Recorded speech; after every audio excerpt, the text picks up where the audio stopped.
Everybody, welcome to a Friday morning Mike Talk. Glad that you guys are with me here at Song and Sword. I'm wearing all this stuff today. Getting ready to go for a walk with Sarah, and it's chilly out in the air, which makes me really happy.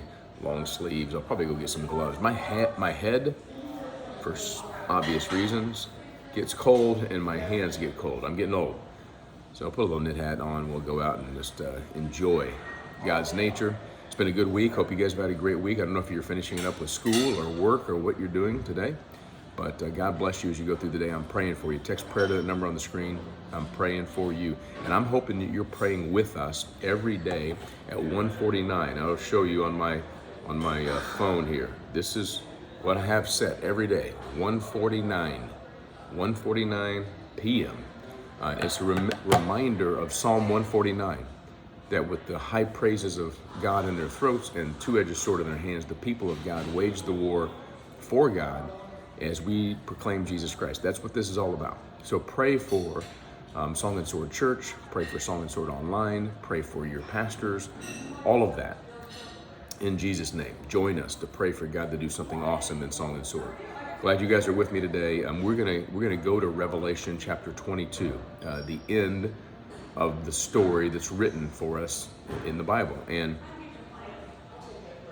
as most of you know, John the Apostle saw this vision. It's the revelation, it's the apocalypto, it's a pulling back of the curtain so he could see eternal things.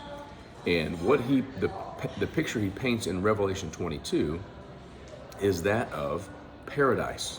So let's just read this in paradise in terms of just everything that you and I could ever long for or wish for or hope for. And it ties with our creation theme, this creator theme this week. Revelation 22, then an angel showed me the river of the water of life, bright as crystal, flowing from the throne of God and of the Lamb through the middle of the street of the city. Also on either side of the river, the tree of life, with its 12 kinds of fruit, yielding fruit each month. The leaves of the tree were for the healing of the nations. No longer will there be anything accursed, but the throne of God and of the Lamb will be in it, and his servants will worship him. They will see his face, and his name will be on their foreheads. And night will be no more, for they will need no light of lamp or sun, for the Lord their God will be their light, and they will reign forever and ever. It has been said, this is theology 101, that the story of God and humanity begins in a garden and it ends in a garden. In between is the fall of man by sin and the redemption of mankind through Jesus Christ.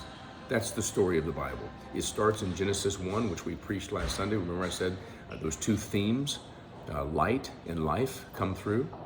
And we get to Revelation 22, and guess what we find? We find a paradise, a garden. And again, we don't know if this is literal because this is apocryphal kind of writing. Revelation is not necessarily to be taken as literal. But what John sees and what John experiences and conveys to us by his Spirit is that we started in the garden. Adam and Eve were in this perfect garden with light and life, and everything around them was beautiful and perfect. And then sin came in and ruined it. But God has redeemed all that through his Son, Jesus Christ. And now we look forward to another garden, to a garden that there's the river of the water of life and there's the tree of life. Sounds familiar, right? Because here's the thing. People ask, well, how close to earth is heaven going to look like? And the answer is, I have no idea, because it's going to be eternal, it's going to be spiritual in nature. But here's what I know. When God created the world, as we said on Sunday, he said it was good. It was very good. And so it's not like heaven's going to be this upgrade.